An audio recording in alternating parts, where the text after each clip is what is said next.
Buenas tardes, mi nombre es Boris Anthony Angulo Urquieta, estudio en la Universidad Mayor de San Simón para la carrera de Ingeniería de Sistemas.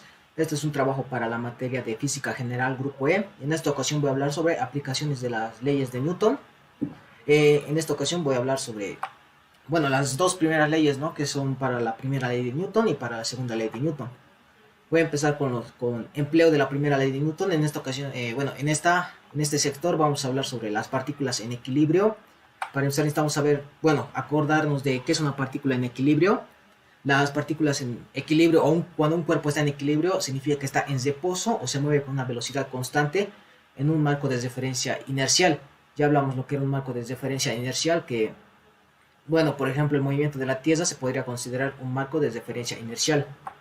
Aquí tenemos lo que era la primera ley de Newton, que es cuando una partícula está en equilibrio. En esta ocasión, la fuerza neta es igual a cero.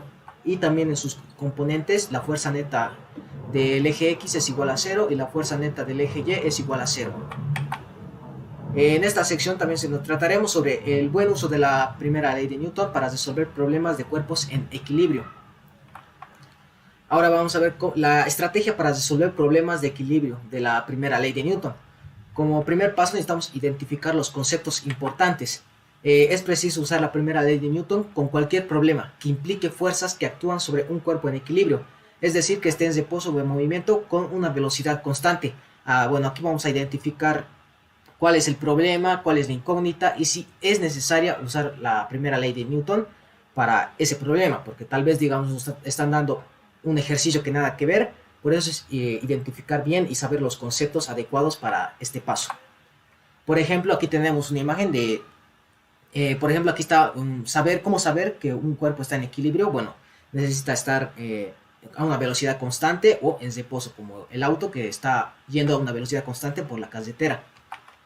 Si en el problema intervienen dos o más cuerpos y los cuerpos interactúan, también será preciso usar la tercera ley de Newton, la cual nos permite relacionar la fuerza que un cuerpo ejerce sobre otro, es decir, la fuerza que el segundo cuerpo ejerce sobre el primero.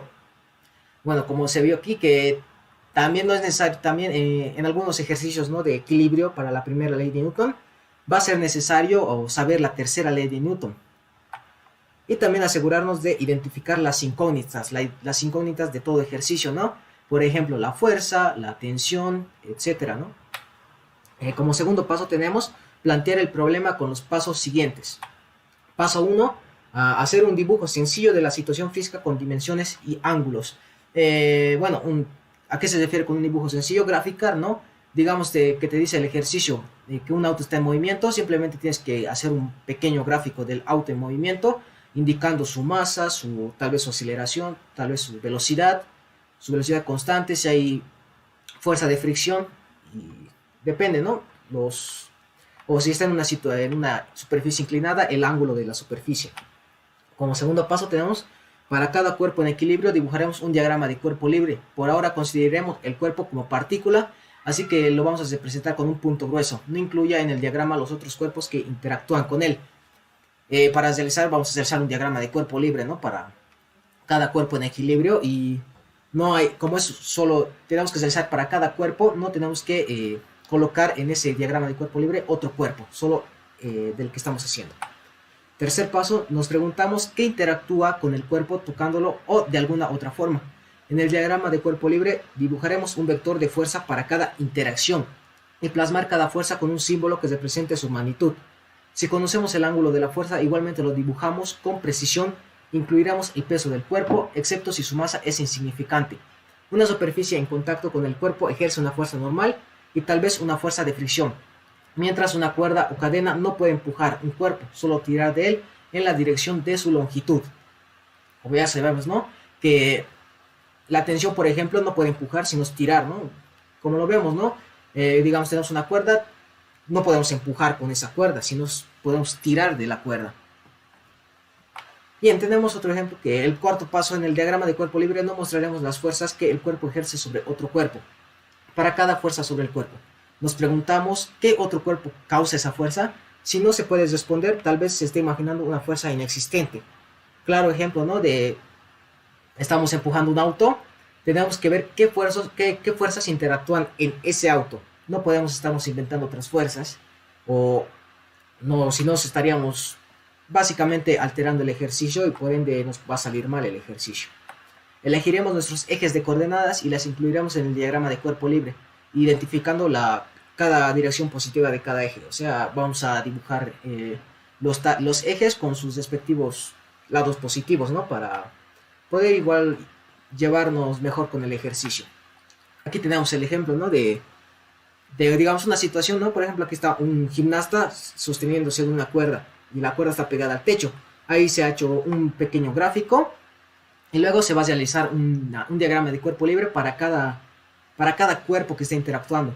Por ejemplo, aquí está interactuando aquí en este diagrama de cuerpo libre B, se está haciendo el cuerpo del gimnasta. Y en el diagrama del cuerpo C, en el diagrama de cuerpo libre del inciso C, se está haciendo un diagrama de la cuerda, del cuerpo de la cuerda. Por ejemplo, aquí se puede ver la función de la tercera ley de Newton, que se está haciendo un par de acciones de acción, donde aquí se está haciendo la fuerza de la tensión de la cuerda sobre el gimnasta. Y aquí está al revés, ¿no? Del gimnasta sobre la cuerda, ¿no? Así está, por ejemplo, en este diagrama de cuerpo libre, en el inciso B, se está dibujando el peso del gimnasta y la tensión de la cuerda. Como vemos, ¿no? El peso y la tensión. Y en el inciso C se está dibujando, como es solo la cuerda, la tensión de la cuerda que está ejerciendo en el techo y la tensión de la cuerda que se está ejerciendo por el gimnasta. Como paso siguiente tenemos, ¿no? Ejecutar la solución como siguen los pasos, ¿no? Unos pequeños subpasos o pasos, ¿no? del paso, más o menos, como se podría decir. Como primero obtendremos las componentes de cada fuerza a lo largo de cada uno de los ejes de coordenadas del cuerpo. Marcaremos con una línea ondulada cada vector que se haya sustituido por sus componentes, para no contarlo dos veces. Tengamos presente que aunque la magnitud de una fuerza siempre es positiva, la componente de una fuerza en una dirección dada puede ser positiva o negativa. ¿Qué significa esto? Que, como sabemos, la magnitud de una fuerza, por ejemplo, el peso siempre es positivo. No podemos colocar al peso como menos 50, ¿no? Es algo ilógico. Pero al momento de dividir en sus componentes, por ejemplo, en el componente X o en el componente Y, puede cambiar de signo en ese momento para poder, ¿no? realizar bien el ejercicio. Con el paso 2, igualaremos a 0 la suma algebraica de las componentes X de las fuerzas. En otra ecuación haremos lo mismo con las componentes Y, ¿no? Como lo dije, vamos a hacer con lo mismo, ¿no? Igualando a 0 los componentes X, y si en caso de que sea un ejercicio con una tercera dimensión, vamos a igualar a 0 el componente Z. Si hay dos o más cuerpos, repetiremos los pasos anteriores para cada uno. Si los cuerpos interactúan, usaremos la tercera ley de Newton para relacionar las fuerzas que ejercen entre sí. Y como cuarto paso, nos aseguraremos de tener la misma cantidad de ecuaciones independientes y de incógnitas. Despejaremos las ecuaciones para obtener la expresión algebraica de las incógnitas. Tenemos que asegurarnos de tener la misma cantidad de ecuaciones como de incógnitas. Si tenemos 5 incógnitas, tenemos que tener 5 ecuaciones. Así para saber que lo estamos ejecutando de manera correcta. Porque si tenemos, digamos, 6 ecuaciones y 7 incógnitas, no nos va a salir el resultado porque nos falta una ecuación. O en caso al revés, que si tuviéramos 3 incógnitas y 5 ecuaciones, estamos haciendo algo mal. Tenemos que verificar, ¿no? Ahora vamos, como último paso, sería evaluar la respuesta. Verificar y asegurarnos de que está bien. Bueno, aquí está, ¿no? Verificar que nuestros resultados sean congruentes. Si la solución es una expresión simbólica o algebraica. Intentaremos encontrar casos especiales con los que podamos hacer una estimación rápida. Tendremos que verificar que la fórmula funciona en tales casos. Como ven, tenemos que hacer una verificación. Podemos usar nuestra lógica, ¿no? Por ejemplo, si estamos empujando un coche y queremos sacar la aceleración no puede salir negativa. Eso es más o menos utilizar la lógica. En caso de que, digamos, estás en un examen, ¿no? Para realizarlo de manera rápida y saber que tienes certeza de que tu ejercicio esté bien hecho. O también que las expresiones simbólicas o algebraicas, ¿no? Como tal del Newton, kilogramo por metro sobre segundo al cuadrado, hacer una buena simplificación para que nuestro resultado en tal caso nos pida masa, sea kilogramo, y así, ¿no? Una vez visto el empleo de la primera ley de Newton, vamos a ver lo que es el empleo de la segunda ley de Newton.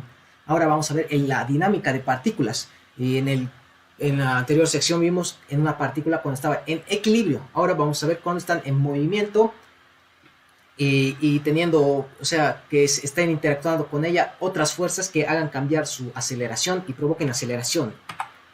Ahora podemos analizar problemas de dinámica donde aplicamos la segunda ley de Newton a cuerpos sobre los cuales la fuerza neta no es cero, de manera que los cuerpos no están en equilibrio, sino que tienen aceleración. La fuerza neta es igual a la masa del cuerpo multiplicada por su aceleración. Aquí tenemos, ¿no? La fuerza neta es igual a la masa por la aceleración, la segunda ley de Newton. Y también la vamos a poder usar de manera en sus componentes, ¿no? En componente X y en componente Y, y en tal caso de que sea tercera dimensión, en un componente Z. La estrategia que presentaremos enseguida es muy similar a la que seguimos en la anterior sección para resolver los problemas en equilibrio, así que la voy a realizar de una forma más simplificada. Pero antes tenemos que tener cuidado en saber esto, que la masa por la altura no pertenece a los diagramas de cuerpo libre, no hay que escribirlos en los diagramas de cuerpo libre. Recordemos que la cantidad de masa por aceleración es el resultado de las fuerzas que actúan sobre un cuerpo, no es una fuerza, no es un empujón ni un tirón ejercido por algo del entorno. Al dibujar un diagrama de cuerpo libre de un cuerpo con aceleración, nunca incluiremos la fuerza masa por aceleración, porque como tal no existe esa fuerza. A veces dibujaremos el vector de la aceleración al diagrama de cuerpo libre, pero nunca lo mostraremos en su cola tocando el cuerpo. Aquí voy a hacer un claro ejemplo, ¿no? Aquí nos pide que dibujemos un diagrama de cuerpo libre de la manzana cayendo, ¿no? Aquí tenemos, por ejemplo, un diagrama de cuerpo libre que sí es correcto, donde se está dibujando, bueno, la única fuerza que está generando la manzana al caer, que es el peso, y se está agregando la aceleración, pero no, como ven, el vector de la aceleración no está su cola no está en el cuerpo. Y aquí vemos un diagrama de cuerpo libre incorrecto. Como ven, aquí se ha agregado la masa por la aceleración, pero no, está mal, porque masa por la aceleración no es una fuerza. Y también, si hubiera sido solo aceleración, la cola está tocando el cuerpo, por lo que es un diagrama de cuerpo libre mal realizado. Ahora sí vamos a ver la estrategia de la ley de Newton de dinámica de partículas. Bueno, que es idéntica, casi idéntica a la primera, así que la voy a realizar un poco más veloz para no estar redundando tanto. Aquí tenemos que realizar problemas donde intervengan las fuerzas que actúan sobre un cuerpo con aceleración. En este caso vamos a realizar problemas que intervengan, ¿no? Sobre un cuerpo que tenga aceleración. Como tal caso, un coche que tiene un motor, ¿no? que va cambiando aceleración. Vamos a identificar la incógnita, que suele ser una aceleración o una fuerza. Si es otra, habrá que identificar y usar otro concepto. Como ven aquí, tal vez nos pide hallar la rapidez del vehículo, por lo que vamos a tener que avanzar, ¿no? Como tal, hacer su diagrama de cuerpo libre, su descomposición de fuerzas, sus componentes en el eje X, y hallar la aceleración para luego tener otras relaciones, por ejemplo, la relación para hallar la velocidad final. O sea que vamos a tener que, no solo vamos a usar en estos ejercicios la segunda ley de Newton, sino vamos a aplicar otras relaciones y otras fórmulas.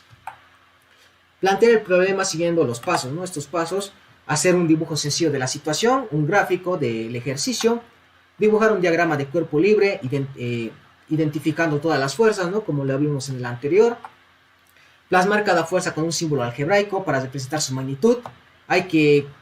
En esta parte hay que recordar que sean positivas, o si son negativas, ¿no? Los signos menos aparecen después cuando se obtengan los componentes de fuerza. O sea que no vamos a colocar si es el signo negativo en el mismo diagrama de cuerpo libre. La vamos a agregar una vez hagamos los componentes de X y Y. Elegir los ejes de coordenadas, ¿no? Para cada objeto y mostrarlo explícitamente. Bueno, y finalmente también agregar, ¿no? La línea ondulada para saber si ya está dividida en sus componentes. Y también tenemos que aclarar si sabemos la dirección de la aceleración, ¿no? En este caso, digamos que la aceleración va en el mismo sentido que la fuerza, significa que está acelerando, ¿no? Pero si va en contra de la fuerza, está desacelerando, por lo cual está disminuyendo su velocidad. Vamos a identificar otras ecuaciones que podríamos necesitar, además de la segunda ley de Newton. Aquí mismo igual vamos a requerir una ecuación por incógnita, ¿no? Por ejemplo, quizá necesitemos una o más de las ecuaciones para movimiento con aceleración constante. Tal vez necesitamos la relación de velocidad final o tal vez más relaciones para hallar la pregunta o o la incógnita que tenemos que responder. Ahora necesitamos ejecutar la solución. Vamos a determinar los componentes de las fuerzas como en la primera ley de Newton, y vamos a agregar, ¿no?, una línea ondulada al vector original. Para cada objeto vamos a escribir una ecuación aparte de cada componente de la segunda ley de Newton. Y vamos a hacer una lista de todas las cantidades conocidas y desconocidas, identificando las incógnitas.